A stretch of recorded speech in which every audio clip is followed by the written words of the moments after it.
어머니, 이 집에 당신 자리는 없어요. 저는 아무 말도 하지 못한 채 방문을 닫았습니다.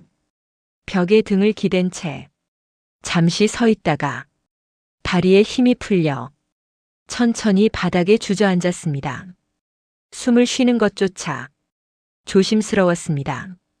이 집에서 내가 숨 쉬고 있다는 사실 자체가 누군가에게는 이미 부담이 되고 있다는 걸 이미 오래전부터 알고 있었으니까요. 사실 그날의 일은 갑자기 벌어진 일이 아니었습니다. 사연 시작 전 구독과 좋아요를 눌러주시고 지금이 이야기를 듣고 계신 장소를 댓글로 남겨주세요. 여러분이 계신 그 자리에도 따뜻한 행운이 스며들길 바랍니다. 괜찮아. 나는 오늘도 그 말을 했습니다. 아들 민수가 내 방문 앞에 서서 조심스럽게 물었을 때도 나는 별 생각 없이 그 대답부터 했습니다. 엄마, 방이 좀 춥지 않으세요? 아니야, 괜찮아. 이불 하나 더 덮으면 돼. 민수는 잠시 망설이다가 고개를 끄덕였습니다. 그리고 아무 말 없이 돌아섰습니다. 문이 닫히는 소리가 들리자 나는 전기장판 리모컨을 집어들고 온도를 조금 올렸습니다. 실은 추웠습니다. 발끝부터 서서히 올라오는 냉기가 등을 타고 목덜미까지 차오르고 있었습니다. 하지만 보일러를 더 틀어달라고 말할 수는 없었습니다. 전기세가 나가니까요. 그 말 한마디가 괜히 짐이 될 것 같았습니다. 이 집에 들어온 지 석 달째입니다. 남편이 세상을 떠난 건 작년 가을이었습니다. 50년을 함께 산 사람이 하루아침에 사라지자 집은 갑자기 너무 넓고 조용해졌습니다. 밤이 되면 냉장고 돌아가는 소리조차 크게 들렸습니다. 혼자서는 관리하기도 힘들었고 연금만으로는 월세와 생활비를 감당하기가 빠듯했습니다. 그때 민수가 말했습니다. 엄마, 우리 집으로 오세요. 혼자 계시면 걱정돼요. 고마운 말이었습니다. 정말로요. 아들이 나를 걱정해준다는 사실 하나만으로도 마음이 놓였습니다. 그래서 나는 최대한 짐을 줄였습니다. 옷 몇 벌, 이불 한 채, 남편 사진 한 장 그게 전부였습니다. 괜히 공간을 차지하고 싶지 않았습니다. 아들 네 집은 27평 아파트였습니다. 방이 3개였고 안방은 민수 부부가, 작은 방은 중학생 손녀 지은이가 쓰고 있었습니다. 그리고 가장 작은 방, 원래 창고로 쓰던 방이 제 방이 되었습니다. 창문은 있었지만 옆 건물과 너무 가까워 햇빛이 거의 들지 않았습니다. 일단 여기서 지내세요. 나중에 여유 생기면 더 넓은 데로 이사 갈게요. 며느리 수지는 웃으며 말했습니다. 그 웃음이 진심인지 예의인지 나는 아직도 잘 모르겠습니다. 이 정도면 충분해 고맙다. 나는 또 그렇게 말했습니다. 괜찮다는 말, 충분하다는 말. 그때부터였는지도 모릅니다. 내가 내 마음보다 한 발짝 뒤로 물러서기 시작한 게 처음 며칠은 괜찮았습니다. 아니, 괜찮은 척을 했습니다. 아침에 일어나 거실로 나가는 것부터 조심스러웠습니다. 내가 먼저 화장실을 쓰면 불편할까봐 발소리를 죽이고 문도 살짝 닫았습니다. 식탁에 앉을 때도 자리를 고르지 못하고 서성이다가 민수의 눈치를 봤습니다. 엄마, 여기 앉으세요. 민수가 가리킨 자리는 식탁 한쪽 끝이었습니다. 나는 73입니다. 평생 누군가의 엄마로, 아내로, 며느리로 살았습니다. 눈치 보는 일에는 익숙하다고 생각해왔습니다. 그런데 이상했습니다. 내가 낳은 아들 집에서 내 손녀가 함께 사는 집에서조차 이렇게 조심해야 한다는 게 아무도 나를 나무라지 않았습니다. 아무도 싫은 말을 하지 않았습니다. 그런데도 나는 점점 작아지고 있었습니다. 일주일쯤 지나자 아주 사소한 것들이 눈에 들어오기 시작했습니다. 아침 식탁에서 수진이 커피를 타다가 말했습니다. 어머니, 우유는 지은이 먹을 거니까 조금만 드세요. 응, 알았어. 나는 컵에 우유를 조금만 따랐습니다. 그런데 지은이는 그날 아침 우유를 마시지 않았습니다. 빵만 들고 급히 학교에 나갔습니다. 식탁 위에 남은 우유팩을 보며 나는 아무 말도 하지 못한 채 가만히 앉아 있었습니다. 설거지는 내가 했습니다. 처음에는 수진이 말렸습니다. 어머니, 괜찮아요. 제가 할게요. 아니야, 내가 할게. 나도 뭐라도 해야지. 그날 이후로 설거지는 자연스럽게 내 몫이 되었습니다. 빨래도 그랬고 빨래를 개서 각자 방에 놓아두는 것도 내가 했습니다. 고맙습니다, 어머니. 수지는 그렇게 말했지만 그 말이 점점 형식처럼 들리기 시작했습니다.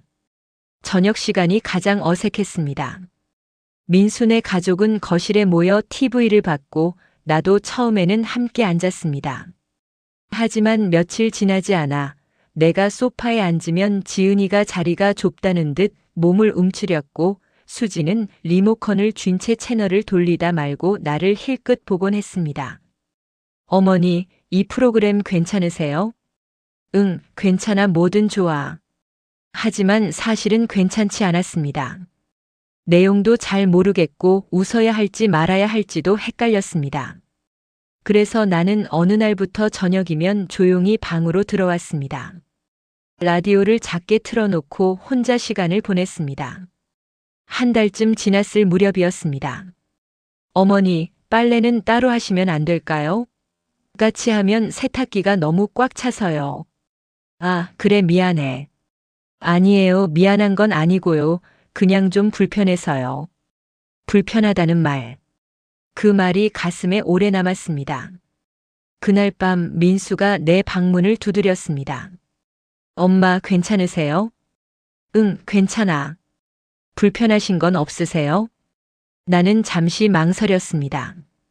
사실대로 말할까 아니면 또 괜찮다고 할까? 괜찮아, 신경 쓰지 마. 민수는 아무 말 없이 고개를 끄덕이고 돌아갔습니다. 문 닫히는 소리가 유난히 크게 들렸습니다. 언제부터 괜찮다는 말이 이렇게 거짓말이 되었을까요? 2달째 되던 날 식탁에서 일이 있었습니다. 김치찌개가 식탁 가운데 놓였고 수지는 내 앞에 그릇을 놓으며 말했습니다. 어머니, 국은 짜니까 조금만 드세요. 건강 생각하셔야죠. 나는 국을 조금만 떴습니다. 민수와 지은이는 가득 퍼먹고 있었지만 나는 밥만 먹었습니다. 밥은 충분히 드세요. 그 말이 더 아프게 들렸습니다. 식사 후 냉장고를 정리하던 수진이 말했습니다. 어머니, 반찬은 여기 이 칸에만 두세요. 제일 아래 작은 칸이었습니다. 그날 나는 알았습니다. 나는 이 집에서 가족이 아니라 눈치를 봐야 하는 존재라는 걸.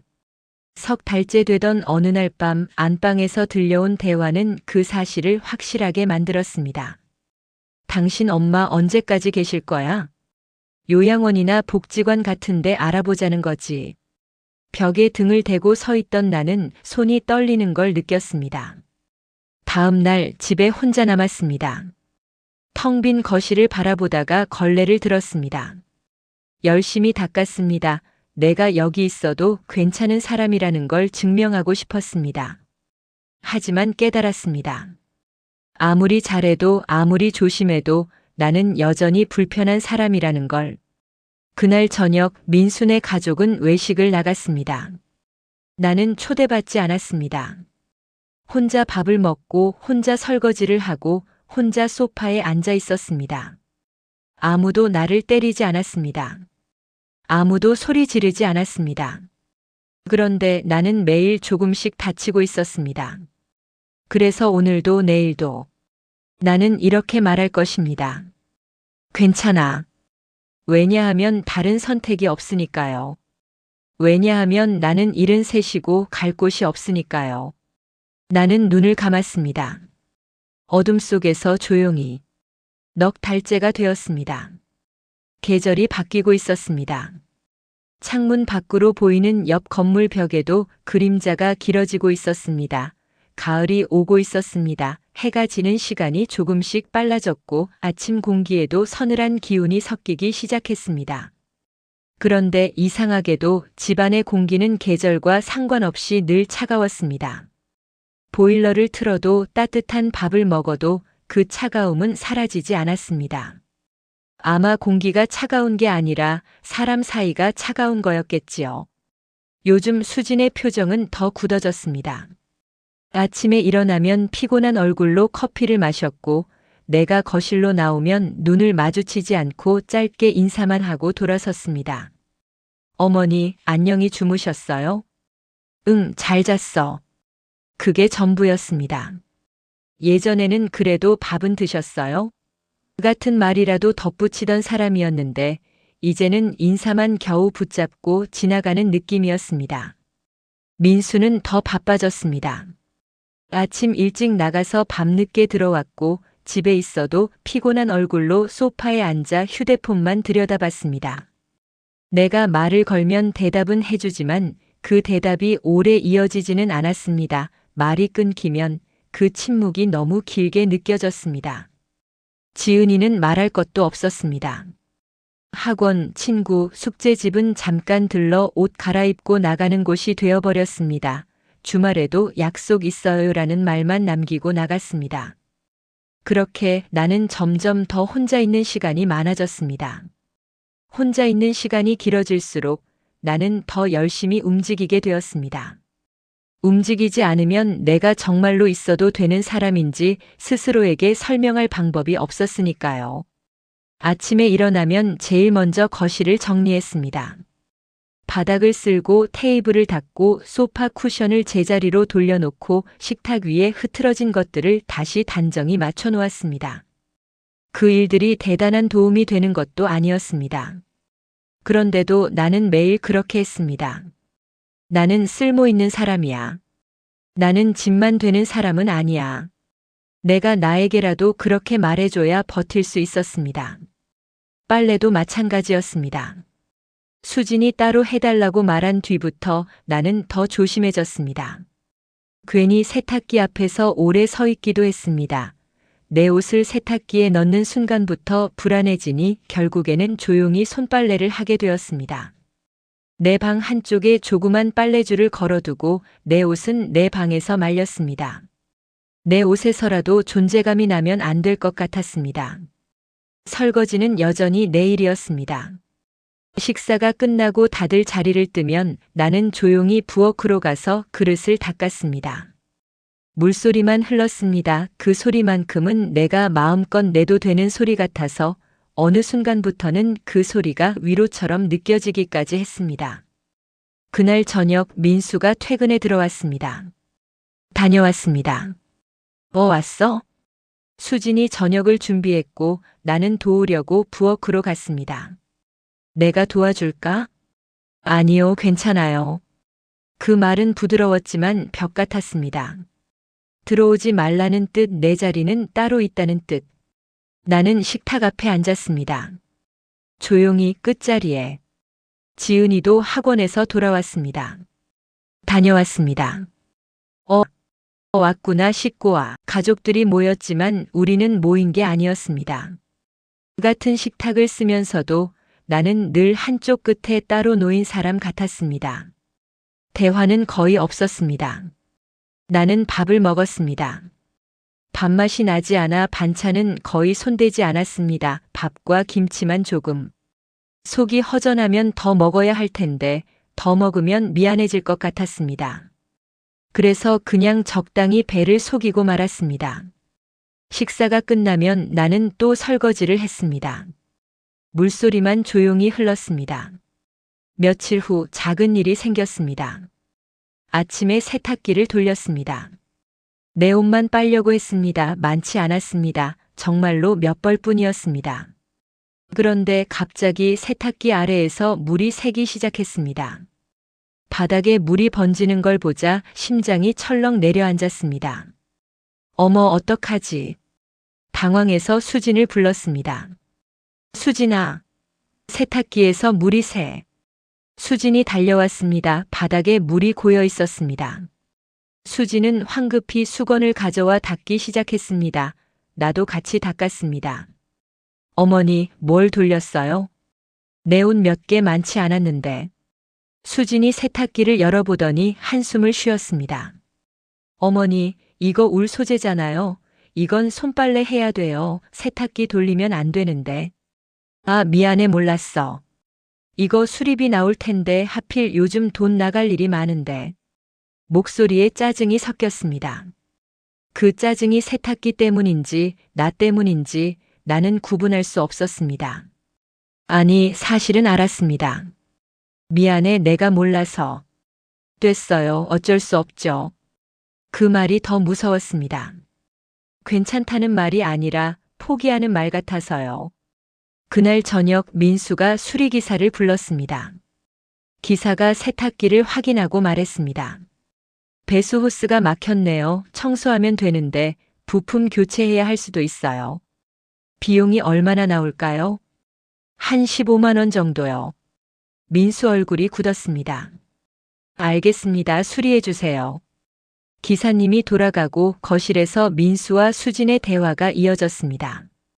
나는 방에 있었지만 소리는 얇은 벽을 타고 그대로 들어왔습니다.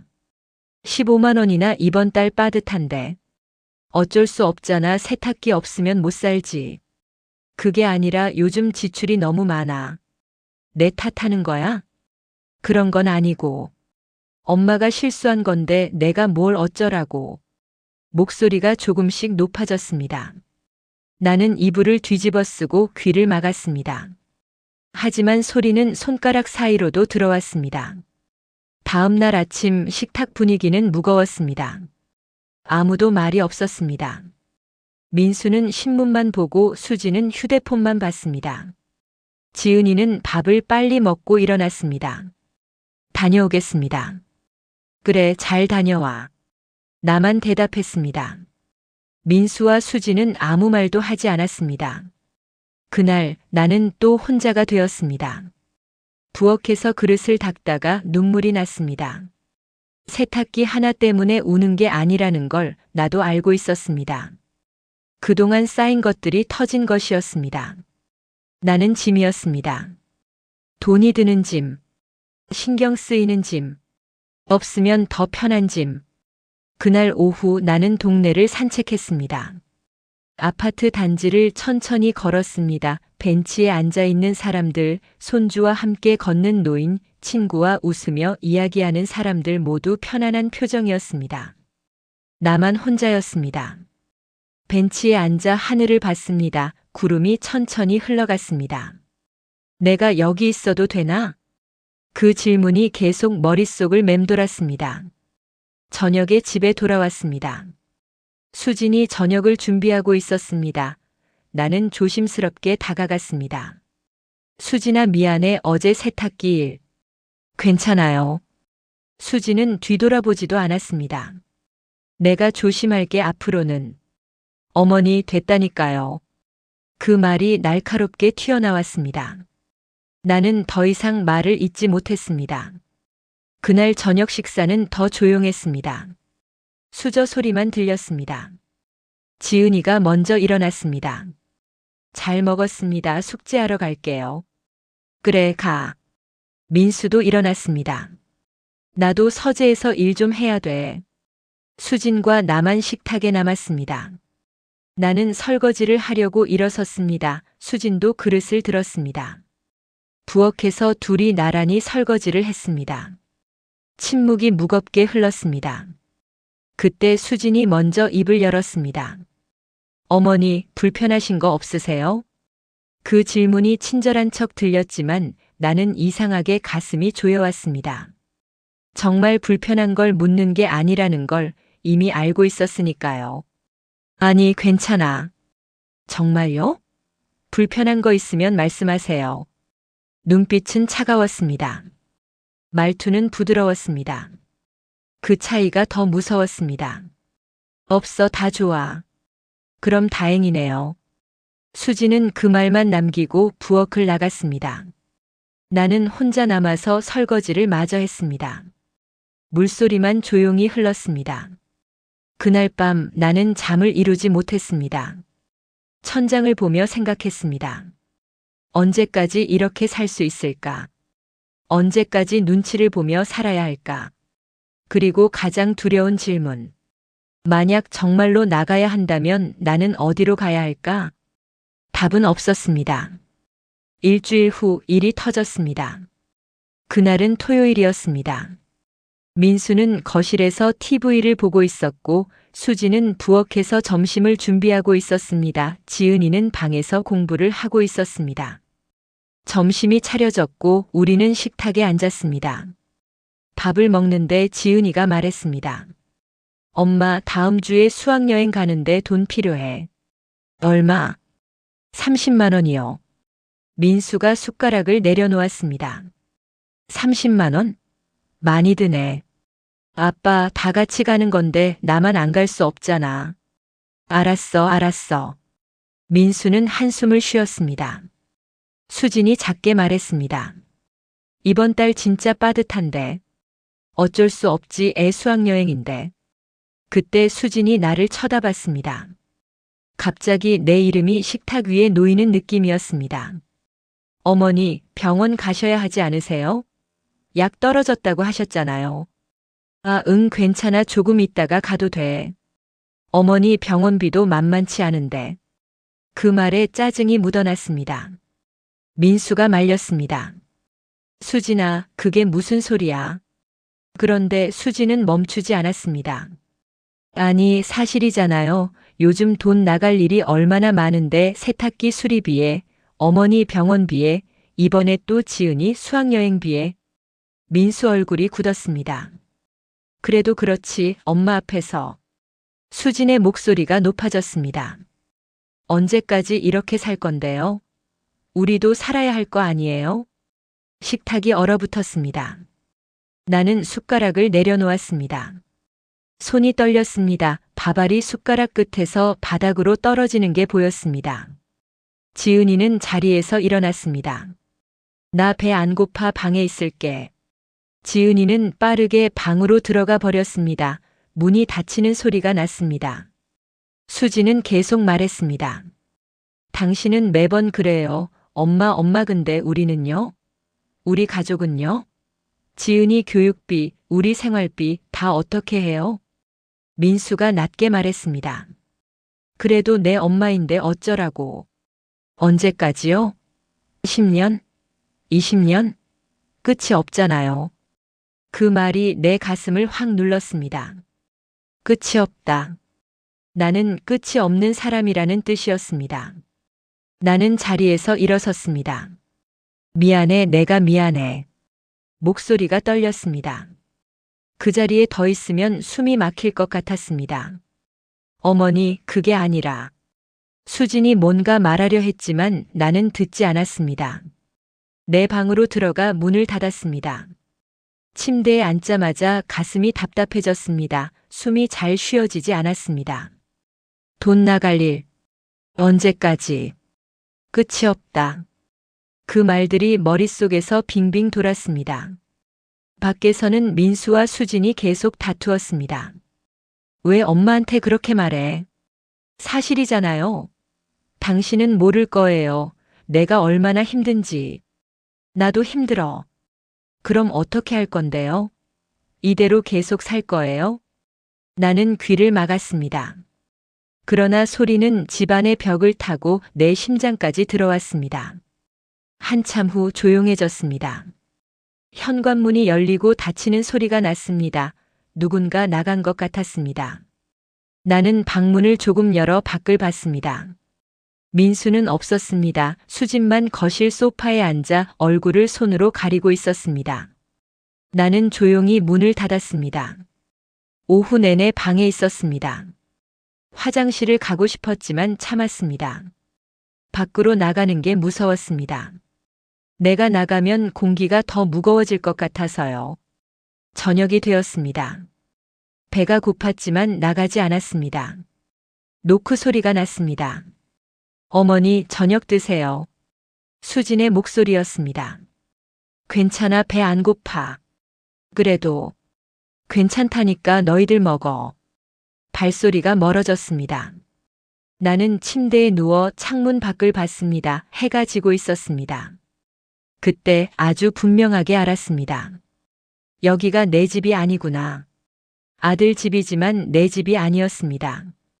나는 여기 있을 자격이 없었습니다. 밤이 깊었습니다.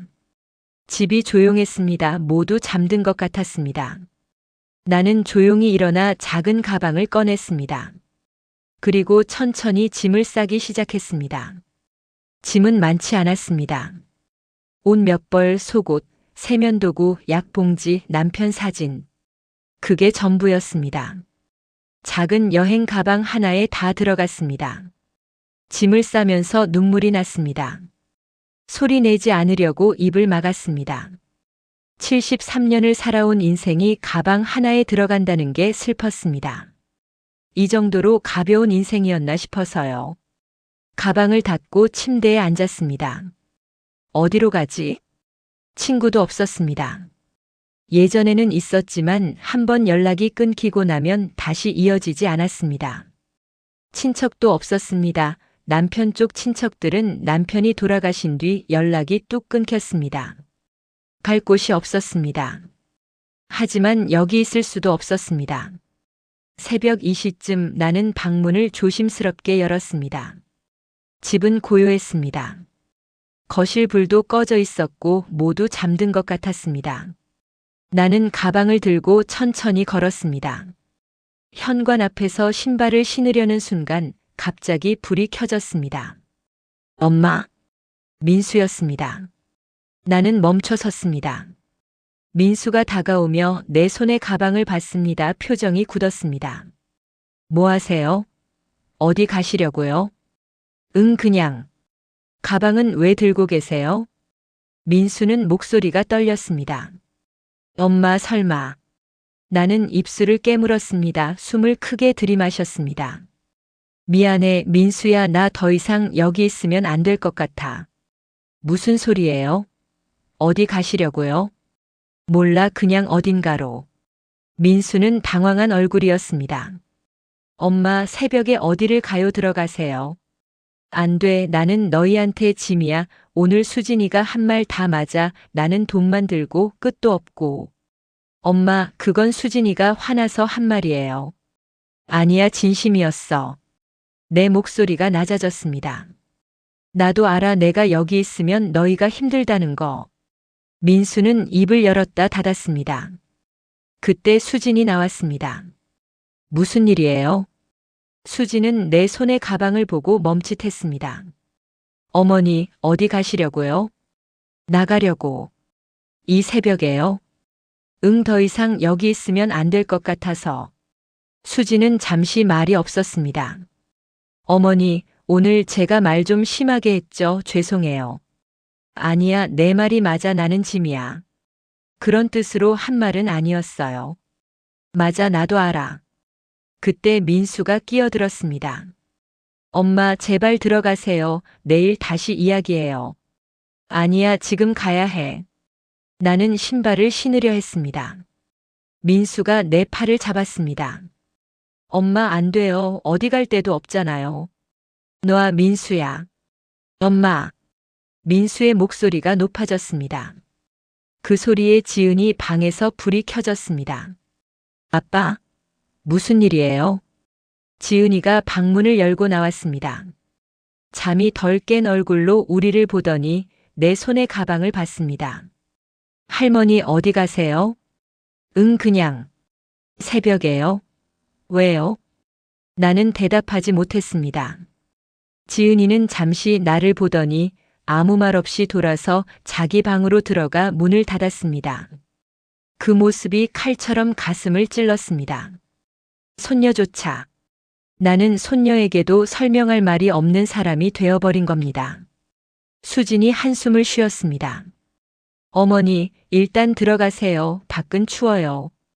괜찮아. 수진의 목소리가 차가워졌습니다. 어머니도 아시잖아요. 우리가 지금 여유가 없다는 거 솔직히 힘들어요. 근데 그래도 모시고 있잖아요. 그래도 모시고 있다. 그 말이 마지막 한마디였습니다. 의무로 모시고 있다는 뜻. 마지못해 받아주고 있다는 뜻. 나는 민수의 손을 뿌리쳤습니다. 알았어, 갈게. 엄마. 괜찮아, 내가 알아서 할게. 나는 문을 열고 나갔습니다. 민수가 뒤따라 나왔습니다. 돌아오세요. 제발. 하지만 나는 돌아보지 않았습니다. 계단을 내려갔습니다. 민수의 목소리가 멀어졌습니다. 아파트 로비에 나왔습니다. 새벽 공기는 차갑고 고요했습니다. 나는 가방을 들고 천천히 걸었습니다. 어디로 가는지 몰랐습니다. 그저 걸었습니다. 뒤를 돌아보니 아파트 창문에 불이 하나 켜져 있었습니다. 우리 집이었습니다. 민수가 창문으로 나를 보고 있는 것 같았습니다. 나는 고개를 돌렸습니다. 그리고 다시 걸었습니다. 새벽 3시. 거리는 텅 비어 있었습니다. 가로등만 외롭게 켜져 있었고 차가운 바람이 옷 속으로 파고들었습니다. 아파트 단지를 벗어나 큰 길로 나왔습니다. 편의점 불빛이 보였습니다. 그곳으로 향했습니다. 편의점에 들어서는 순간 따뜻한 공기가 얼굴을 감쌌습니다. 그 따뜻함이 오히려 서러웠습니다. 세상은 이렇게 따뜻한 곳이 있는데 나는 갈 곳이 없다는 사실이요. 점원은 젊은 남자였습니다. 나를 보더니 고개를 끄덕였습니다. 나는 캔 커피 하나를 집어들고 계산대로 갔습니다. 1,500원입니다. 돈을 내고 지갑을 열어보니 남은 돈이 얼마 되지 않았습니다. 3만 원 정도. 그 돈으로 내가 얼마나 버틸 수 있을까요? 편의점 구석 자리에 앉아 캔 커피를 마셨습니다. 따뜻했지만 마음은 차가웠습니다. 이제 어떻게 하지? 생각해도 답이 없었습니다. 아는 사람도 없고 갈 곳도 없고 몸도 예전 같지 않았습니다. 점원이 걸레로 바닥을 닦기 시작했습니다. 가끔 나를 힐끗 봤습니다. 나는 모른 척 했습니다. 시계를 봤습니다. 새벽 4시. 나는 일어섰습니다. 더 이상 그곳에 있으면 안 될 것 같았습니다. 왜냐하면 나는 그곳의 손님이 아니라 머물 자리를 훔치는 사람 같았으니까요. 감사합니다. 점원에게 인사하고 나왔습니다. 밖은 여전히 어둡고 추웠습니다. 버스 정류장이 보였습니다. 유리로 된 작은 정류장이었습니다. 벤치에 앉아 가방을 옆에 놓고 몸을 웅크렸습니다. 바람이 불어왔습니다. 차가운 바람이 코트 안으로 파고들었습니다. 추워. 코트를 더 여몄습니다. 그런데 이 추위보다 더 무서운 게 있었습니다. 내가 지금 어디에 있는지 아무도 모른다는 사실. 하늘을 봤습니다. 별이 보였습니다. 수없이 많은 별들이 반짝이고 있었습니다. 남편 생각이 났습니다. 여보. 작게 불러봤습니다. 나 어떻게 해야 해? 대답은 없었습니다. 바람만 지나갔습니다. 미안해, 내가 이렇게 됐어. 눈물이 났습니다. 이번에는 참지 않았습니다. 아무도 없었으니까요. 나 정말 힘들어. 나는 소리내 울었습니다. 73년을 살아오면서 이렇게 울어본 적이 있었나 싶을 만큼 서러웠습니다. 한참을 울고 나니 눈물이 멈췄습니다. 가슴은 여전히 아팠지만 더 이상 눈물이 나오지 않았습니다. 시계를 보니 새벽 5시. 동쪽 하늘이 조금씩 밝아지고 있었습니다. 사람들이 하나 둘 나타나기 시작했습니다. 출근하는 사람들이었습니다. 그들의 발걸음은 바빴고 나는 그 바쁜 세상에서 멈춰 있는 사람 같았습니다. 한 중년 남자가 버스를 기다리다 나를 봤습니다. 궁금하다는 표정이었습니다. 나는 고개를 숙였습니다. 버스가 왔습니다. 남자는 버스를 탔고 버스는 떠났습니다. 나는 여전히 앉아 있었습니다. 해가 떠올랐습니다. 오렌지빛 햇살이 거리를 비췄습니다. 새로운 하루가 시작되었습니다. 하지만 나에게 그 하루는 시작이 아니라 막막함이었습니다. 오전 7시쯤 한 할머니가 지나가다 멈춰 섰습니다. 할머니, 괜찮으세요? 네, 괜찮아요. 여기서 뭐 하세요? 추우시겠어요? 버스 기다리고 있어요. 거짓말이었습니다. 어디 가시는데요? 그냥 병원에. 할머니는 나를 잠시 바라보다가 더 묻지 않았습니다. 조심히 가세요. 네, 감사합니다. 그 할머니가 걸어가는 뒷모습을 보며 나는 문득 생각했습니다. 나는 이제 괜찮아요 라는 말로 나 자신도 남도 속이는 사람이 되어버렸구나. 가방을 열어 거울을 꺼냈습니다. 거울 속 얼굴은 낯설었습니다. 눈은 붓고 얼굴은 창백했습니다. 이게 나구나. 거울을 다시 가방에 넣었습니다. 다리가 저려 천천히 일어섰습니다. 어디로 가는지 몰랐습니다. 그저 앞으로 걸었습니다. 작은 동네 공원이 보였습니다. 그곳으로 들어가 벤치에 앉았습니다. 나무들이 바람에 흔들리고 있었습니다. 이제 어떻게 하지? 그 질문이 계속 머릿속을 맴돌았습니다. 하지만 답은 여전히 없었습니다. 어디로도 갈 수 없는 73살 노인. 갈 곳 없는 할머니. 그게 지금의 나였습니다. 첫날은 공원에서 보냈습니다. 벤치에 앉아 사람들이 지나가는 것을 봤습니다. 출근하는 사람들, 산책하는 노인들, 강아지를 산책시키는 사람들. 누군가는 가방을 메고 누군가는 도시락을 들고 누군가는 아이 손을 잡고 걸었습니다. 모두 갈 곳이 있어 보였습니다. 집이 있어 보였습니다. 나만 없었습니다. 그 사실이 이상하게도 첫날에는 크게 실감나지 않았습니다. 사람 마음이라는 게 참 희한합니다. 막상 밖으로 나와버리면 그때는 내가 나왔다는 사실보다 조금만 있으면 괜찮아질 거야 라는 생각이 먼저 떠오르더군요. 나는 그렇게 스스로를 달래며 벤치에 앉아 시간을 흘려보냈습니다. 오전 11시쯤 배가 고팠습니다. 어제 저녁을 먹지 않았으니 거의 하루를 굶은 셈이었습니다. 가방을 들고 일어섰습니다. 다리가 뻣뻣했습니다. 허리가 펴지지 않아 잠깐 숨을 고르고 천천히 걸었습니다. 편의점으로 갔습니다. 어젯밤에 갔던 그 편의점이었습니다. 삼각김밥 하나와 물 한 병을 샀습니다. 3,000원. 지갑에는 이제 27,000원이 남았습니다. 그 숫자가 갑자기 선명하게 보였습니다. 돈이 줄어드는 속도가 내 시간이 줄어드는 속도 같아서요. 공원으로 돌아와 벤치에 앉아 김밥을 먹었습니다. 맛이 없었습니다. 아니, 맛을 느낄 수가 없었습니다. 그저 배를 채우기 위해 씹고 삼켰습니다.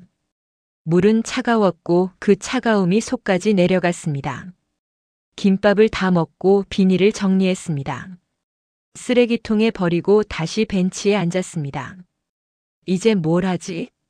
할 일이 없었습니다. 집에 있을 때는 청소를 하고 빨래를 하고 설거지를 했습니다. 바쁘지는 않았지만 그래도 할 일이 있었습니다. 그 할 일이 나를 사람처럼 만들어줬습니다. 하지만 지금은 아무것도 할 게 없었습니다. 그저 앉아서 시간을 보내는 사람. 그게 전부였습니다. 오후 2시쯤 화장실이 급했습니다. 공원에 공중 화장실이 있었습니다. 낡고 냄새가 났습니다. 하지만 선택의 여지가 없었습니다. 볼일을 보고 손을 씻으려 거울을 봤습니다. 머리가 헝클어져 있었습니다. 옷도 구겨져 있었습니다. 내가 이렇게 됐구나. 물로 얼굴을 씻었습니다. 차가운 물이 정신을 차리게 했습니다. 수건이 없어 손으로 대충 물기를 닦았습니다.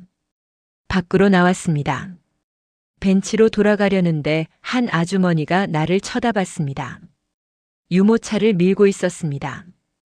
아기가 자고 있었습니다. 아주머니는 잠깐 나를 보더니 유모차를 조금 더 빨리 밀고 지나갔습니다.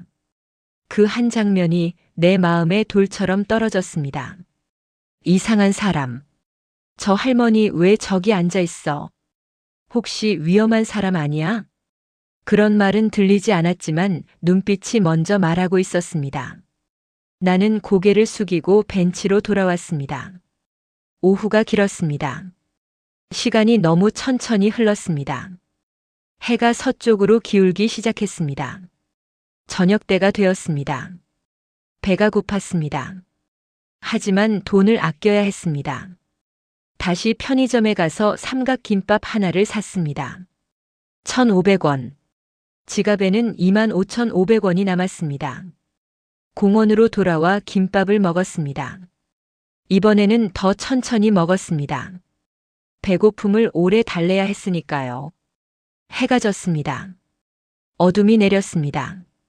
공원에 사람이 없어졌습니다. 가로등이 켜졌습니다. 희미한 불빛이 벤치를 비췄습니다. 나는 가방을 베개 삼아 벤치에 누워보려 했습니다. 딱딱하고 좁았습니다. 몸을 펴면 발이 튀어나오고 옆으로 돌리면 옆구리가 눌렸습니다. 다시 일어나 앉았습니다. 바람이 불었습니다. 밤 공기는 훨씬 차가웠습니다. 몸을 웅크렸습니다. 코트를 더 여몄습니다. 하지만 추위는 옷을 뚫고 들어왔습니다. 오늘 밤을 어떻게 보내지? 두려웠습니다.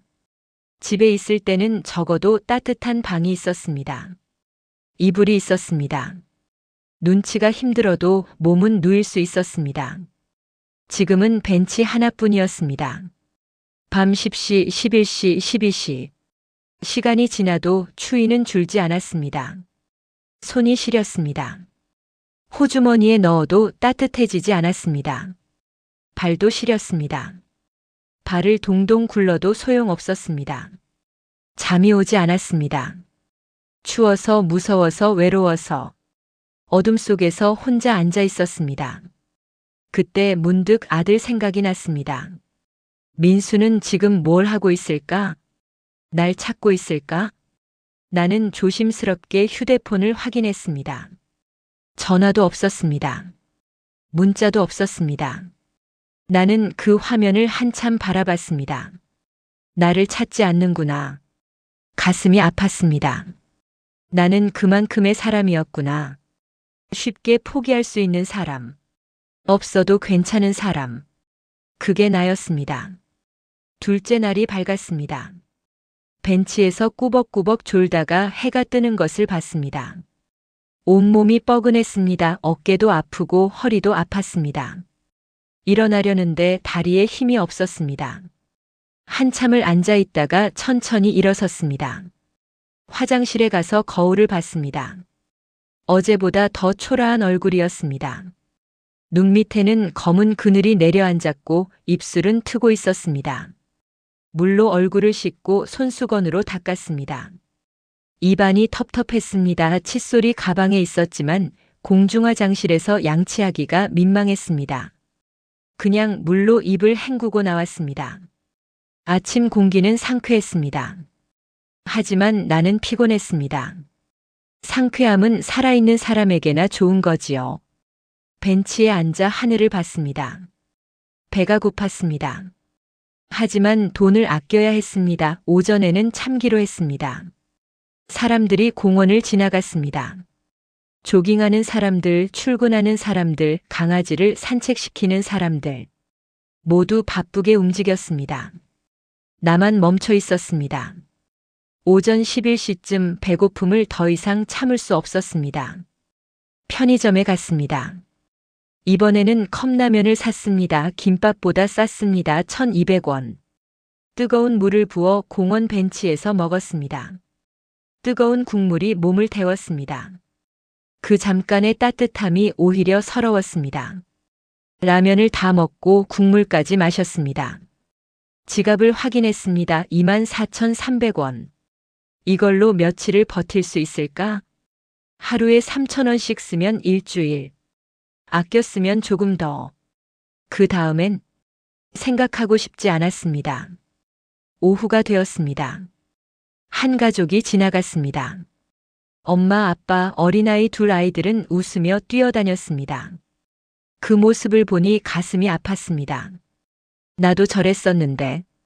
민수가 어렸을 때 남편과 함께 민수를 데리고 공원에 왔던 일이 떠올랐습니다. 민수는 뛰어다니며 놀았고 우리는 벤치에 앉아 웃으며 지켜봤습니다. 그때는 내가 이렇게 될 줄 몰랐습니다. 저녁 때가 되었습니다. 삼각김밥 하나와 우유 하나를 샀습니다. 2,800원. 공원으로 돌아와 먹었습니다. 해가 지고 어둠이 내렸습니다. 셋째 날 아침. 온몸이 쑤셨습니다. 목도 아프고 머리도 아팠습니다. 감기 기운인 것 같았습니다. 화장실 거울을 봤습니다. 얼굴이 더 수척해져 있었습니다. 입술은 갈라지고 눈은 충혈되어 있었습니다. 이러다 죽는 건 아닐까? 그런 생각이 들었습니다. 가방에 약이 있었습니다. 혈압약, 소화제. 하지만 감기약은 없었습니다. 약을 사려면 돈이 들었습니다. 점심때 편의점에서 컵라면을 샀습니다. 1,200원. 지갑에는 23,300원이 남았습니다. 라면을 먹는데 목이 아팠습니다. 삼키기가 힘들었습니다. 그래도 억지로 먹었습니다. 안 먹으면 더 힘들 테니까요. 오후에 벤치에 앉아 있는데 한 할머니가 다가왔습니다. 할머니, 여기서 계속 계시네요. 이틀 전에 봤던 그 할머니였습니다. 네. 집은 안 가세요? 나는 처음에는 또 거짓말을 하려 했습니다. 그런데 그 순간 갑자기 숨이 막혔습니다. 거짓말도 힘이 있어야 할 수 있더군요. 집이 없어요. 처음으로 솔직하게 말했습니다. 할머니는 놀란 표정이었습니다. 아이고, 그럼 복지관이라도 가셔야지. 괜찮아요. 또 그 말이었습니다. 괜찮긴 뭐가 괜찮아요. 이러다 병나요. 할머니는 가방에서 빵 한 봉지를 꺼냈습니다. 이거라도 드세요. 제가 남은 거예요. 아니에요. 괜찮아요. 받으세요. 드시고 힘내세요. 할머니는 빵을 벤치에 놓고 가셨습니다. 나는 그 빵을 바라봤습니다. 눈물이 났습니다. 가족에게서 받은 말보다 모르는 사람의 작은 친절이 더 따뜻한 날이 올 줄은 몰랐습니다. 빵을 집어들고 속삭였습니다. 감사합니다. 빵을 먹었습니다. 달콤했습니다. 오랜만에 맛있다고 느꼈습니다. 그날 저녁 몸이 더 안 좋아졌습니다. 열이 나는 것 같았습니다. 이마가 뜨거웠고 기침도 났습니다. 추운 밤 제대로 자지 못한 사흘. 몸이 견딜 수 없었습니다. 벤치에 앉아 몸을 떨었습니다. 이러다 정말 죽는 건 아닐까? 두려웠습니다. 하지만 병원에 가려면 돈이 들었습니다. 복지관에 가려면 용기가 필요했습니다. 나는 아무것도 할 수 없었습니다. 그저 벤치에 앉아 밤을 기다렸습니다. 넷째 날. 눈을 떴을 때 몸을 움직일 수 없었습니다. 온몸이 무거웠습니다. 팔다리에 힘이 없었습니다. 일어나려 했지만 어지러워 다시 주저앉았습니다. 기침이 멈추지 않았습니다. 열도 계속 났습니다. 사람들이 지나가며 나를 봤습니다. 어떤 사람은 걱정스러운 눈빛으로, 어떤 사람은 불편한 표정으로. 하지만 아무도 다가오지 않았습니다. 정오쯤 한 젊은 여자가 다가왔습니다. 할머니, 괜찮으세요? 네. 대답했지만 목소리가 제대로 나오지 않았습니다. 얼굴이 안 좋으신데 병원 가셔야 할 것 같은데요. 괜찮아요. 물이라도 드세요. 여자가 생수병을 건넸습니다. 감사합니다. 물을 마시자 목이 조금 풀렸습니다. 할머니, 복지관 전화번호 알려드릴까요? 아니에요. 괜찮아요. 하지만 괜찮다고요. 나는 강하게 말했습니다. 그러고 나서 기침이 쏟아졌습니다. 여자는 망설이다가 명함을 하나 꺼냈습니다. 그래도 여기 번호 가지고 계세요. 사회복지사 사무실이에요. 힘드시면 전화하세요. 명함을 주머니에 넣었습니다. 경찰이 준 명함도 젊은 여자가 준 명함도 두 장의 명함. 하지만 전화할 수 없었습니다. 도움을 받는 순간 내가 정말로 버려진 사람이 되는 것 같아서요. 오후 햇빛이 따뜻했습니다. 그 따뜻함에 기대어 잠깐 졸았습니다. 꿈을 꿨습니다. 남편이 나왔습니다. 여보, 일어나요. 집에 가야지. 남편이 손을 내밀었습니다. 나는 그 손을 잡으려 했습니다. 하지만 닿지 않았습니다. 여보, 이러면 안 돼요. 일어나야지. 나 힘들어. 알아요. 하지만 포기하면 안 돼요. 남편의 목소리가 멀어졌습니다. 여보, 가지 마. 눈을 떴습니다. 꿈이었습니다. 주변에는 아무도 없었습니다. 눈물이 났습니다. 여보 보고 싶어. 작게 속삭였습니다. 저녁이 되었습니다. 배가 너무 고팠습니다. 하루를 거의 굶었습니다. 힘을 내서 일어났습니다. 다리가 휘청거렸습니다. 편의점으로 걸어갔습니다. 중간에 멈춰서 쉬었습니다. 숨이 찼습니다. 겨우 편의점에 도착해 컵라면 하나를 집었습니다. 1,200원. 계산대로 갔습니다. 1,200원입니다. 점원의 목소리가 들렸습니다. 지갑을 꺼냈습니다. 손이 떨렸습니다. 돈을 내려는 순간 눈앞이 흐려졌습니다. 손님? 점원의 목소리가 멀게 들렸습니다. 그리고 모든 게 깜깜해졌습니다. 눈을 떴을 때 바닥에 누워 있었습니다. 할머니, 정신 차리세요. 점원이 나를 흔들고 있었고 다른 손님들도 모여 있었습니다. 119 불러야 하는 거 아니야? 할머니, 어디 아프세요? 여러 목소리가 들렸습니다. 괜찮아요. 일어날 수 있어요. 나는 일어나려 했습니다. 하지만 힘이 없었습니다. 할머니, 누워 계세요. 119 불렀어요. 안 돼요. 돈이 병원비가. 괜찮아요. 일단 쉬세요. 점원이 내 손을 잡았습니다. 나는 눈을 감았습니다. 이제 끝인가? 사이렌 소리가 들렸습니다. 구급대원들이 들어왔습니다. 할머니, 정신 차리세요. 눈 뜨세요. 누군가 내 맥박을 짚었습니다. 혈압이 높네요. 열도 있고. 들것 가져와. 나는 들것에 실렸습니다. 싫어요. 돈이 없어요. 병원비를. 할머니, 걱정 마세요. 일단 병원 가셔야 해요. 구급차에 실렸습니다. 사이렌이 울렸습니다. 창밖으로 가로등이 빠르게 지나갔습니다. 이제 어떻게 되는 걸까? 의식이 흐려졌습니다. 다시 눈을 떴을 때 하얀 천장이 보였습니다. 병원이었습니다. 주사가 팔에 꽂혀 있었습니다. 간호사가 옆에 있었습니다. 정신 차리셨어요? 할머니, 여기가 어디예요?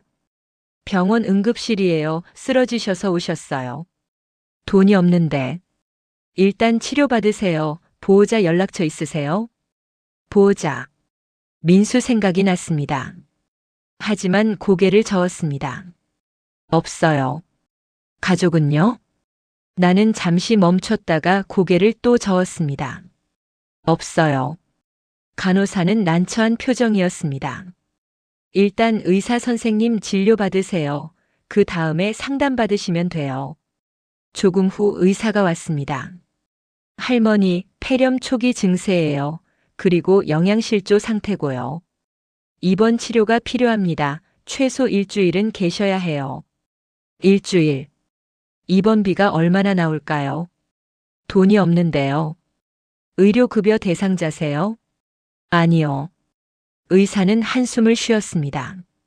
일단 응급치료는 했고요. 사회복지사와 상담하셔야 할 것 같습니다. 그리고 얼마 후 한 여자가 들어왔습니다. 30대 중반쯤 되어 보였습니다. 단정한 옷차림에 부드러운 인상이었습니다.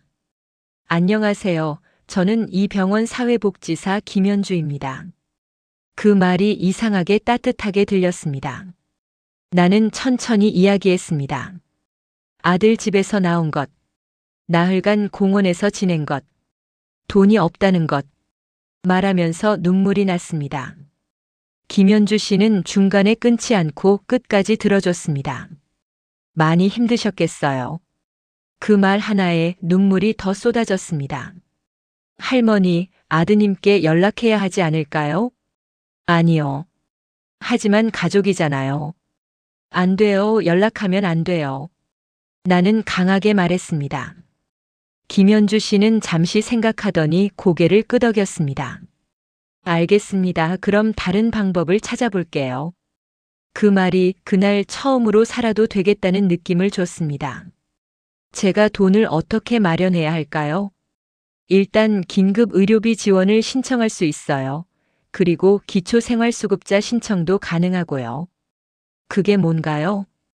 정부에서 어려운 분들을 돕는 제도예요. 생활비도 나오고 의료비도 지원돼요. 희미하지만 희망 같은 것이 보였습니다. 하지만 시간이 좀 걸려요. 신청하고 결정되기까지 한 달 정도. 한 달. 그동안 나는 어디에 있어야 할까요? 김현주 씨는 차분하게 말했습니다. 일단 입원비는 제가 병원에 말씀드려서 유예받을 수 있도록 할게요. 그리고 퇴원하시면 임시 거처를 찾아드릴게요. 정말요? 네, 노인복지관이나 쉼터가 있어요. 거기서 지내시면서 수급 신청 결과를 기다리시면 돼요. 나는 숨을 크게 들이마셨습니다. 감사합니다. 김현주 씨가 말했습니다. 할머니, 이제 혼자 아니에요. 제가 도와드릴게요. 혼자 아니다. 그 말이 가슴을 때렸습니다. 나는 서류에 떨리는 손으로 사인했습니다. 김현주 씨는 덧붙였습니다. 할머니, 한 가지 말씀드리고 싶은 게 있어요. 네. 가족에게 연락하는 게 정말 싫으신가 봐요. 큰 상처가 있으신 것 같아요. 나는 고개를 숙였습니다.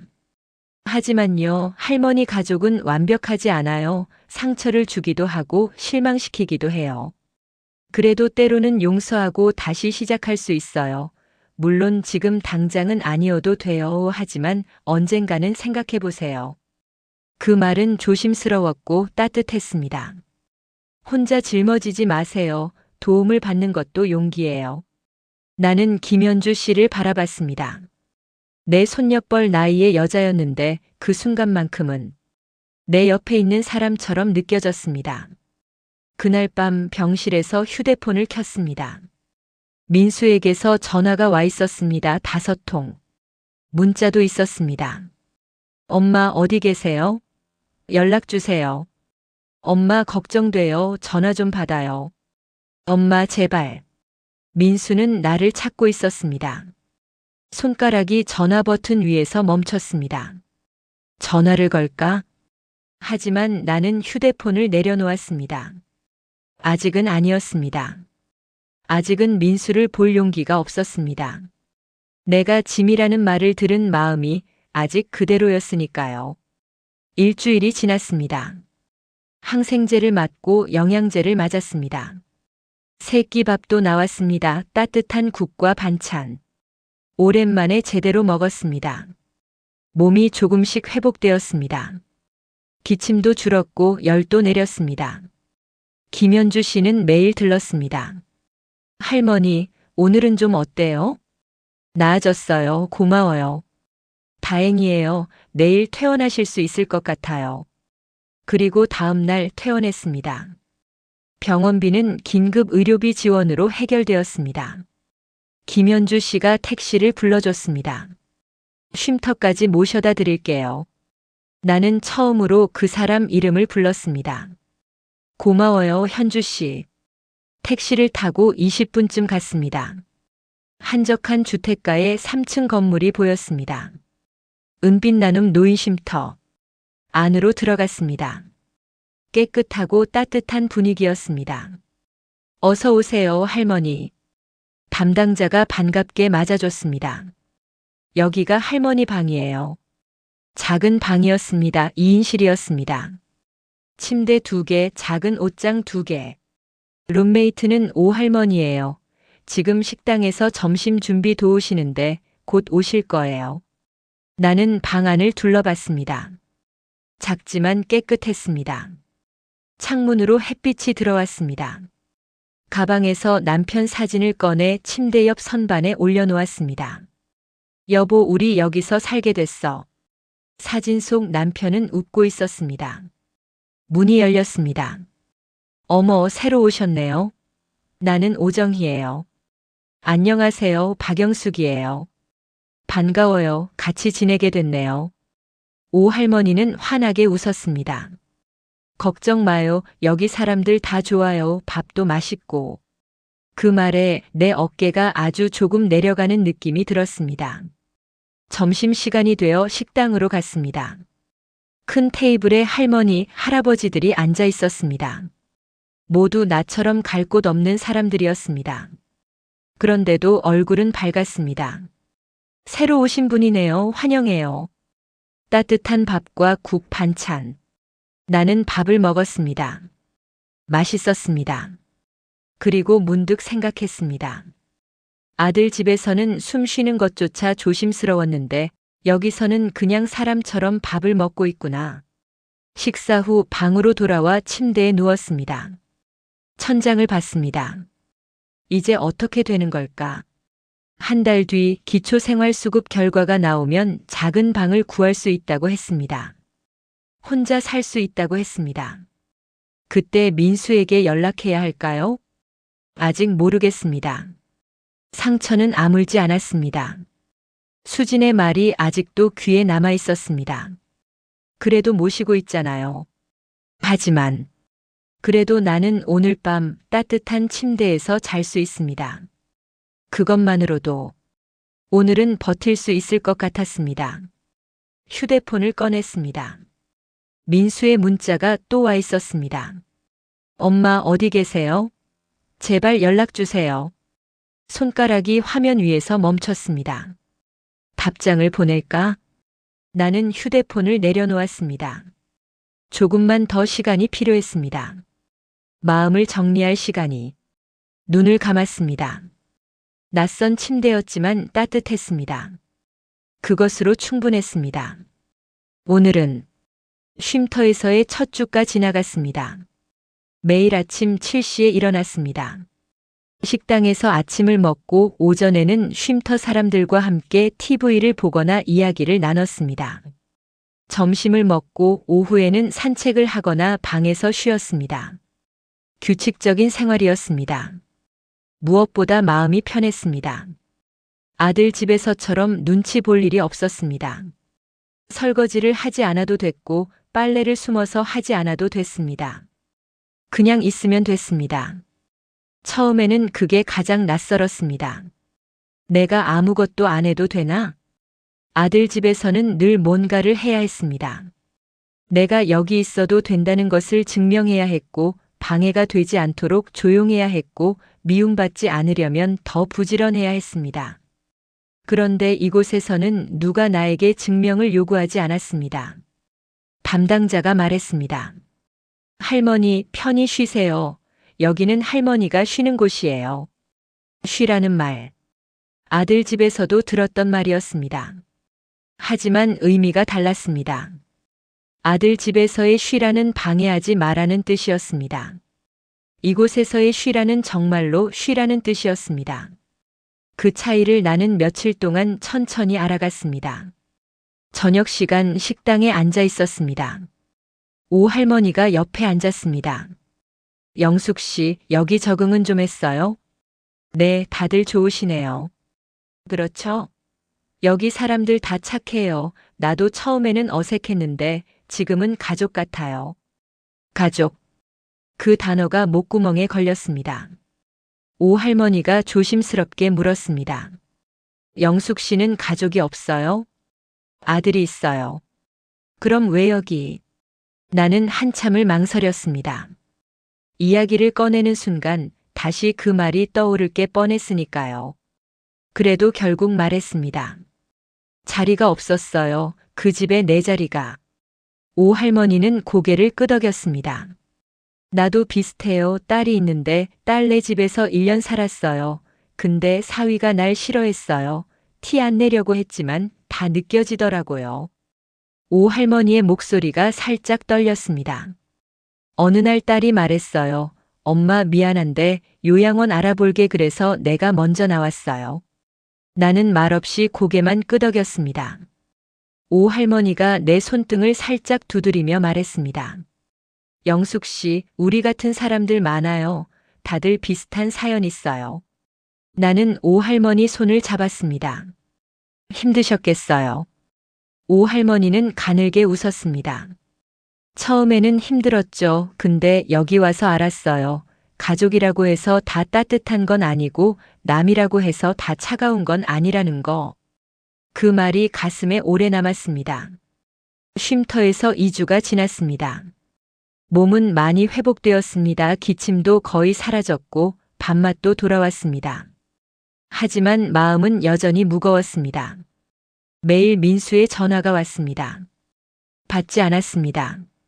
문자도 계속 왔습니다. 엄마 어디 계세요? 엄마 걱정돼요. 엄마 제발 연락 주세요. 읽기만 하고 답장하지 않았습니다. 어느 날 김현주 씨가 쉼터를 방문했습니다. 할머니, 요즘 어떠세요? 좋아졌어요. 다들 잘해주셔서. 다행이에요. 그런데 할머니, 아드님께서 병원으로 연락하셨대요. 가슴이 철렁 내려앉았습니다. 뭐라고 하셨어요? 어머니를 찾고 계시다고요. 연락처를 알려달라고 하셨는데 할머니 동의 없이는 알려드릴 수 없다고 했어요. 나는 입술을 깨물었습니다. 할머니, 아드님이 많이 걱정하시는 것 같던데요. 그럴 리가요. 나를 내보낸 사람이. 김현주 씨는 조용히 말했습니다. 사람은 잃어봐야 소중함을 알아요. 어쩌면 아드님도 후회하고 계실지 몰라요. 나는 고개를 저었습니다. 늦었어요. 이미 말했잖아요. 이 집에 당신 자리는 없다고. 김현주 씨가 잠시 말을 고르더니 물었습니다. 할머니는요, 아드님이 사과하면 용서하실 건가요? 갑작스러운 질문이었습니다. 나는 대답을 바로 하지 못했습니다. 모르겠어요. 그 말이 너무 아팠어요. 자리가 없다는 말이. 김현주 씨는 낮은 목소리로 말했습니다. 알아요. 그 말이 얼마나 아팠을지. 하지만 할머니, 평생 그 말에 갇혀 사실 건가요? 그 말이 가슴에 박혔습니다.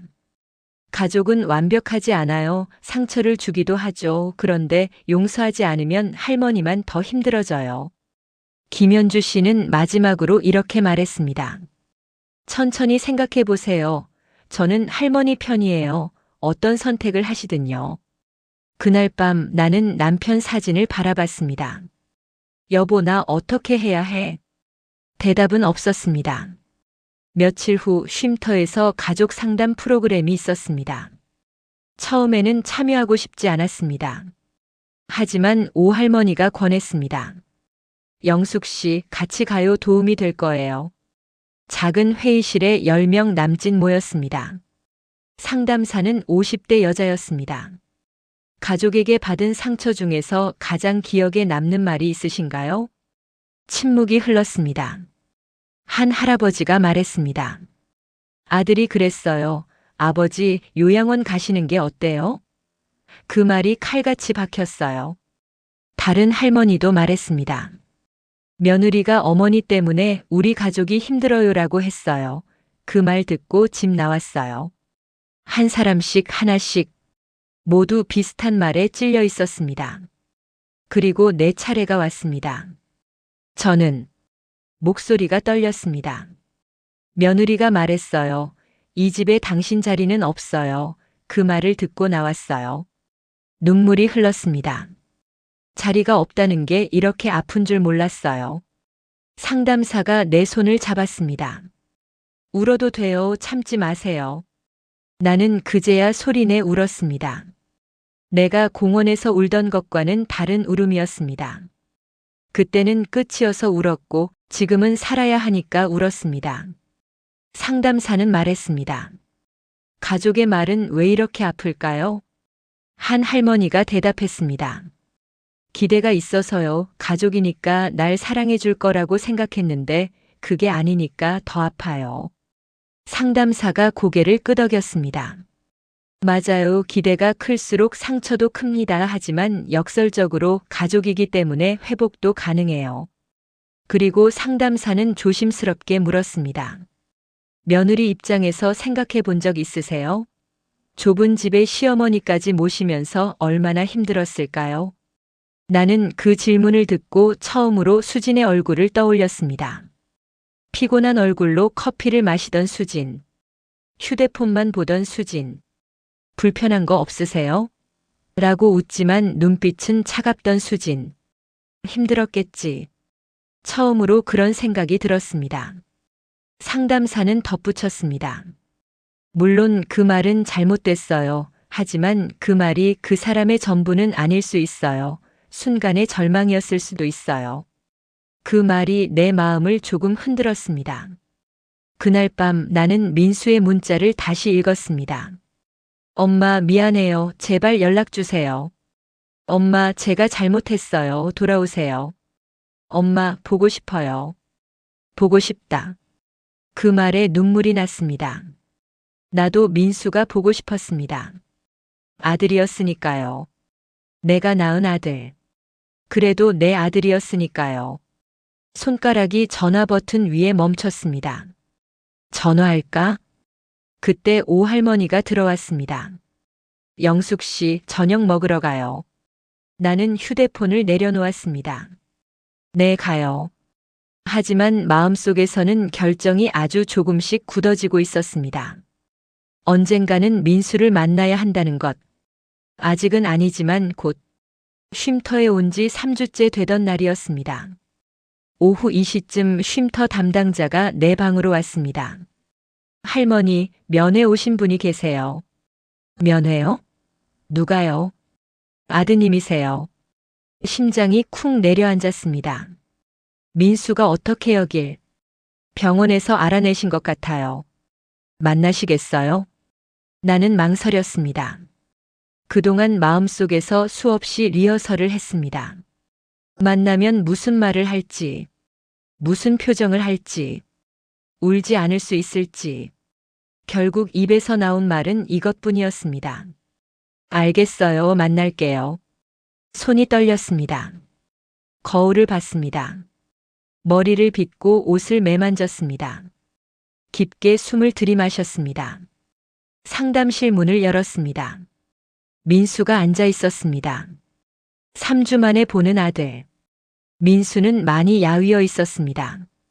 얼굴에는 수심이 깊게 내려앉아 있었습니다. 엄마. 민수가 일어섰습니다. 나는 일부러 짧게 말했습니다. 앉아. 맞은편 의자에 앉았습니다. 침묵이 흘렀습니다. 민수가 먼저 입을 열었습니다. 엄마 어떻게 지내셨어요? 보다시피 잘 지내. 여기 괜찮으세요? 응. 다들 잘해줘. 걱정 마. 민수는 입술을 떨었습니다. 엄마, 저 정말 미안해요. 제가 잘못했어요. 나는 민수를 똑바로 봤습니다. 너 내가 나간 뒤에 뭐 했니? 민수는 고개를 숙였습니다. 병원 응급실마다 전화했어요. 경찰서에도 신고했어요. 미치는 줄 알았어요. 나는 숨을 삼켰습니다. 그런데도 너는 그날 내 앞에서 아무 말도 못했잖아. 민수가 고개를 들지 못했습니다. 엄마를 그렇게 보낼 줄은 몰랐어요. 그날 밤 엄마가 나가시고 나서 저는 제정신이 아니었어요. 나는 차갑게 물었습니다. 그럼 왜 연락 안 했냐고 묻겠지? 민수가 급하게 말했습니다.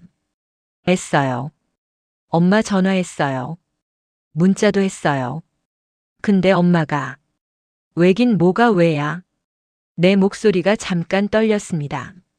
내가 연락할 이유가 없잖아. 엄마. 민수야, 넌 날 내보냈잖아. 그 집에 내 자리가 없다고 했잖아. 민수는 얼굴을 손으로 가렸습니다. 그건 수진이가 화나서 한 말이에요. 진심이었잖아. 나는 천천히 하지만 또렷하게 말했습니다. 다 느꼈어. 너희가 날 원하지 않는다는 거. 내가 짐이라는 거. 민수는 대답하지 못했습니다.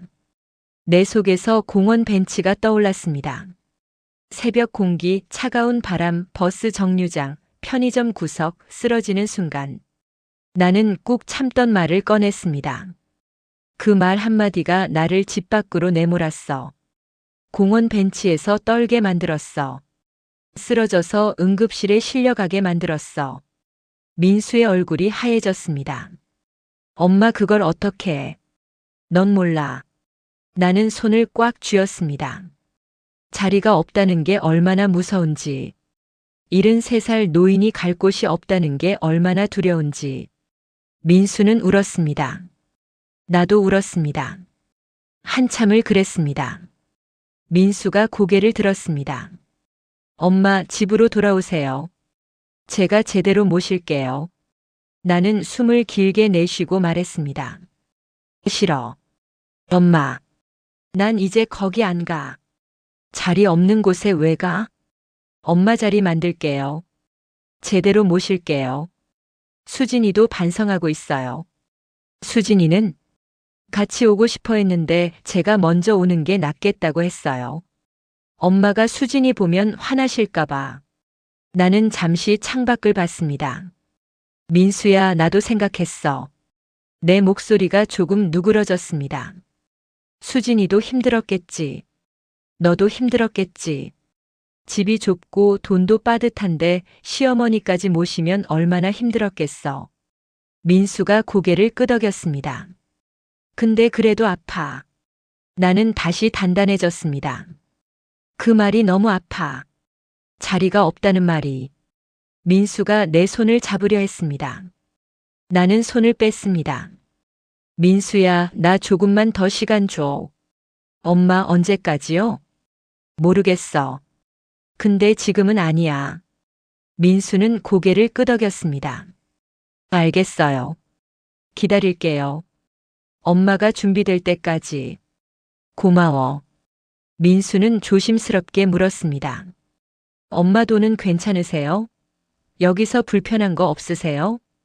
응, 괜찮아. 정부 지원 받고 있어. 다음 달이면 기초수급 나와서 작은 방 구할 수 있대. 혼자 사실 거예요? 응.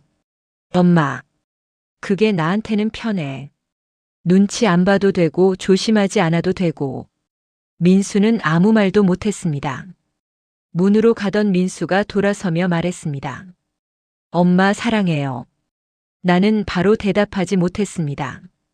민수는 문을 나갔고 나는 의자에 그대로 앉아 있었습니다. 가슴이 아팠습니다. 아들을 보내는 게 이렇게 아픈 줄 몰랐습니다. 하지만 돌아갈 수는 없었습니다. 아직은. 민수는 그 후로 일주일에 2번씩 왔습니다. 화요일과 토요일. 과일이나 음식을 가져왔습니다. 엄마, 이거 드세요. 그냥 가져가, 여기서 다 주니까. 그래도요, 엄마 좋아하시는 거예요. 대화는 짧았습니다. 잘 지내세요? 응. 불편한 거 없으세요? 없어. 그게 전부였습니다. 그런데 그 짧은 말들 사이에 묘한 변화가 있었습니다. 민수는 더 이상 돌아오세요라고 말하지 않았습니다. 그냥 옆에 앉아 있다가 갔습니다. 그리고 어느 토요일 민수가 누군가와 함께 왔습니다. 수진이었습니다. 나는 놀라서 일어섰습니다. 어머니. 수진의 목소리는 떨리고 있었습니다. 수진도 많이 야위어 있었습니다. 화장기 없는 얼굴, 짙어진 눈밑. 왜 왔어? 내 목소리는 차갑게 나갔습니다. 어머니께 사과하러 왔어요. 수진은 고개를 깊이 숙였습니다. 죄송해요. 정말 죄송해요. 제가 그런 말을 할 사람이 아닌데 그날 너무 힘들고 지쳐서. 수진은 울었습니다. 변명 아니에요. 제가 잘못했어요. 이 집에 당신 자리는 없다고 말한 거 평생 후회할 거예요. 나는 수진을 똑바로 봤습니다. 수진아, 그 말이 얼마나 아픈지 알아? 네, 알아요. 정말 죄송해요. 나는 천천히 말했습니다. 자리가 없다는 말은요, 사람을 아주 오래 밖에 서 있게 만들어요. 수진이 숨을 들이켰습니다. 추운 밤에도 무서운 밤에도 계속 밖에 서 있게 해요. 수진은 얼굴을 가리고 울었고 민수도 옆에서 울었습니다.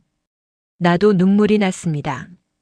그리고 나는 내 마음에서 가장 어려운 말을 꺼냈습니다. 근데 나도 알아. 수진이도 힘들었다는 거. 좁은 집에 시어머니까지 모시면서 얼마나 힘들었을지. 수진이 고개를 들었습니다. 어머니. 나도 며느리였어요. 시어머니 모시고 살았어요. 힘들었어요. 그 말이 내 입에서 나오자 내 속에서도 뭔가가 조금 풀리는 느낌이었습니다. 하지만 그래도 그 말은 하면 안 되는 거였어요. 아무리 힘들어도. 네, 알아요. 정말 죄송해요. 그 순간 미움이 완전히 사라진 건 아니었습니다. 하지만 상처가 증오로 굳기 전에 나는 처음으로 멈추는 법을 배웠습니다. 민수가 조심스럽게 말했습니다. 엄마, 저희 이사 갔어요. 뭐? 더 넓은 집으로요. 방 4개짜리요. 엄마 방도 따로 있어요. 나는 말문이 막혔습니다. 큰 방이에요. 햇빛도 잘 들고 엄마 좋아하실 것 같아서. 민수야, 나 돌아갈 생각 없어. 알아요. 근데 준비는 해놨어요. 엄마 마음 바뀌실까봐. 나는 민수를 바라봤습니다. 돈은 어떻게 했어? 더 넓은 집이면 월세가 더 나갈 텐데. 제가 부업 시작했어요. 야간 근무도 하고 어떻게든 마련했어요. 나는 한숨이 나왔습니다. 바보같이. 민수는 울면서도 웃었습니다. 엄마 모실 집인데 바보 같은 게 어디 있어요. 수진이 조심스럽게 덧붙였습니다. 어머니, 저도 일 줄였어요. 그래서 집에 있는 시간이 많아졌어요. 이제는 여유가 좀 생겼어요. 나는 창밖을 봤습니다. 고맙긴 한데. 그리고 내가 결정한 말을 꺼냈습니다. 나는 이제 혼자 사는 게 편해 그래도요. 수진아, 민수야. 나 이제 독립하고 싶어. 민수와 수진의 표정이 굳었습니다. 73세에 혼자 사신다고요? 왜 안 돼? 나는 단단하게 말했습니다. 다음 달이면 기초수급 나와. 그럼 작은 방 하나 구할 수 있어. 거기서 살 거야. 민수는 걱정스러운 얼굴이었습니다. 하지만 세상이 위험해요. 나 약하지 않아. 나는 내 나이를 자랑처럼 말하고 싶지 않았지만 그 순간만큼은 말해야 했습니다. 73년 살았어. 혼자서도 살 수 있어. 수진이 조심스럽게 물었습니다. 어머니, 저희를 용서 못 하시는 거예요? 나는 수진을 바라봤습니다. 용서는 하려고 해요. 시간이 필요해요. 잠깐 숨을 고르고 덧붙였습니다. 근데 같이 사는 건 별개예요. 나는 이제 내 공간이 필요해요. 민수가 고개를 숙였습니다. 나는 그 둘에게 마지막으로 말했습니다. 우리 그때 힘들었던 건 공간이 없어서였어. 집이 좁았고 서로 숨 쉴 틈이 없었어. 그러니 부딪힌 거야. 그래서 이제는 따로 사는 게 나아요. 가끔 보고 전화하고 그게 우리한테 맞는 것 같아요. 수진이 눈물을 닦으며 말했습니다. 어머니가 그렇게 원하시면 따를게요. 대신 자주 찾아뵐게요. 그래. 민수도 고개를 끄덕였습니다. 알겠어요. 엄마가 원하시는 대로 하세요. 대신 아프시거나 힘드시면 바로 연락하세요. 그래, 그럴게. 그날 우리는 처음으로 싸우지 않고 서로를 이해했습니다. 사랑이란 같이 사는 게 아니라 서로를 망가지지 않게 지켜주는 거라는 걸 조금 알 것 같았습니다. 그리고 생일날이 되었습니다. 74세가 되는 날. 아침에 옷을 고르고 머리를 단정히 빗고 거울을 봤습니다. 몇 달 전보다 얼굴에 생기가 돌았습니다. 오후 2시 민수가 차를 가지고 왔습니다. 엄마 가시죠. 그래. 아들 집으로 가는 길. 몇 달 전에 새벽에 도망치듯 나왔던 그 길. 지금은 초대받아 가는 길이었습니다. 민수가 물었습니다. 엄마 긴장되세요? 조금. 괜찮아요. 수진이랑 지은이가 많이 준비했어요. 20분쯤 지나 도착했는데 예전 집이 아니었습니다. 여기가? 네, 엄마 저희 새 집이에요. 엘리베이터를 타고 15층. 문이 열리자 수진이 앞치마를 두르고 나왔습니다. 어머니, 오셨어요? 어서 들어오세요. 거실도 넓고 현관도 넓었습니다. 나는 잠깐 멍하니 서 있었습니다. 민수가 집안을 안내했습니다. 여기가 안방이고요. 여기는 지은이 방. 그리고 한 방을 열었습니다. 여기는 엄마 방이에요. 큰 방이었습니다. 창문이 크고 햇빛이 잘 들었습니다. 침대와 옷장도 준비돼 있었습니다.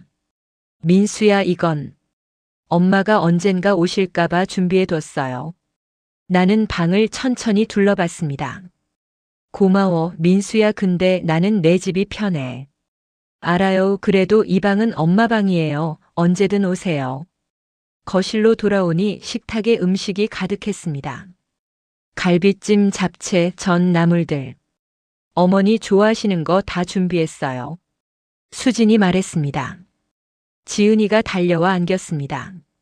할머니, 생신 축하해요. 고마워, 지은아. 우리는 식탁에 둘러앉았습니다.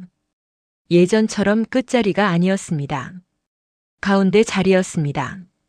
민수가 케이크에 초를 켰습니다. 불 끄세요, 엄마. 나는 눈을 감고 소원을 빌었습니다. 우리 가족이 모두 건강하고 행복하게 해주세요. 불을 껐습니다. 축하해요. 박수가 터졌습니다. 밥을 먹다가 내가 농담처럼 물었습니다. 많이 먹어도 돼? 수진이 잠깐 멈췄습니다. 그 말이 떠올랐을 겁니다. 반찬 좀 적게 드세요. 하지만 수진은 웃으며 말했습니다. 어머니, 여기서는 마음껏 드세요. 더 가져다 드릴게요. 그 말 한마디에 가슴이 뜨거워졌습니다. 같은 사람, 같은 가족. 그런데 말이 바뀌니 집의 공기도 바뀌었습니다. 식사 후 지은이가 그림을 내밀었습니다. 할머니, 선물 있어요. 그림 속에는 작은 집 앞에 선 할머니가 있었습니다. 그 할머니는 웃고 있었습니다. 이게 나야? 내 할머니가 혼자 사시지만 행복해 보여서 그렸어요. 나는 그림을 꼭 안았습니다. 고마워, 지은아, 정말 고마워. 민수는 외투를, 수지는 발 마사지기를 내밀었습니다. 어머니 건강이 중요해요. 수진이 말했습니다. 그 순간 나는 알았습니다. 이 사람들이 날 사랑하긴 하는구나. 표현이 서툴렀고 상황이 힘들었고 그래서 상처를 줬던 것. 지금은 서로 배워가고 있었습니다. 저녁이 되어 민수가 말했습니다. 엄마, 오늘 여기서 주무시고 가세요. 나는 고개를 저었습니다. 아니야, 집에 가야 해. 하루만. 민수야, 나는 내 집이 편해, 이해해줘. 민수는 아쉬워했지만 고개를 끄덕였습니다. 알겠어요. 그럼 제가 집까지 모셔다 드릴게요. 현관에서 수진이 음식을 싸주며 말했습니다. 어머니, 이거 가져가세요. 내일 드세요. 고마워, 수진아. 지은이가 나를 꼭 안았습니다. 할머니 사랑해요. 나도 사랑해, 지은아. 차를 타고 돌아오는 길 민수가 조용히 물었습니다. 엄마 오늘 괜찮으셨어요? 응, 좋았어. 불편하지 않으셨어요? 아니, 괜찮았어. 그리고 내가 민수에게 말했습니다. 민수야, 그 집은 너희 집이야. 민수가 운전대를 잡은 손에 힘이 들어가는 게 보였습니다. 내 집은 내 원룸이고, 이게 맞는 거야. 너희는 너희 집에서 살고, 나는 내 집에서 살고 가끔 보고 그게 우리한테 맞아. 민수는 조용히 고개를 끄덕였습니다. 네, 엄마 알겠어요. 내 집 앞에 도착했습니다. 잘 들어가세요, 엄마. 응, 조심해서 가. 사랑해요. 나도. 차가 떠나는 걸 보고 나는 건물 안으로 들어갔습니다. 3층 내 방 내 문. 문을 열자 작은 방이 나를 맞았습니다. 작았지만 확실했습니다. 여기가 내 자리였습니다. 나는 지은이가 준 그림을 벽에 붙였습니다. 그림 속 할머니가 웃고 있었습니다. 나도 웃었습니다. 그날 밤 남편 사진을 꺼내놓고 조용히 말했습니다. 여보, 봤어? 내가 누군가를 도울 수 있게 됐어. 사진 속 남편은 웃고 있었습니다. 나는 숨을 길게 내쉬었습니다. 자리가 없다는 말이 나를 밖으로 내몰았지. 잠깐 침묵했습니다. 근데 그 말 때문에 나는 내 자리를 만들었어. 창밖을 봤습니다. 별이 떠 있었습니다. 공원 벤치에서 봤던 그 별들. 그때는 무섭고 외로웠습니다. 지금은 아름다웠습니다. 나는 스스로에게 말했습니다. 나는 박영숙입니다. 74세. 나에게는 자리가 없다고 들었습니다. 하지만 나는 내 자리를 만들었습니다. 작지만 따뜻한 이 공간. 여기가 내 자리입니다. 눈을 감았습니다. 내일도 좋은 하루일 것입니다. 복지관에 가고 친구들을 만나고 저녁에는 혼자 차를 마실 것입니다. 평범한 하루. 하지만 내게는 소중한 하루. 내가 만든 자리에서 살아가는 하루. 잠이 들었습니다. 편안한 잠이었습니다. 오늘의 이야기가 잠시나마 당신의 마음에 머물렀다면 앞으로도 삶의 한 장면을 조용히 건네는 이야기로 찾아뵙겠습니다. 구독과 좋아요 부탁드리고 사연 속 영숙 할머니를 위한 따뜻한 한마디도 댓글로 남겨주시면 감사하겠습니다. 말 한마디는 사람을 아주 오래 밖에 서 있게 만듭니다. 하지만 우리는 그 밖에서도 살아갈 힘을 찾습니다. 그리고 우리만의 자리를 만들어 갑니다. 당신의 오늘을 응원합니다. 지금까지 인생사연 낭독 극장이었습니다.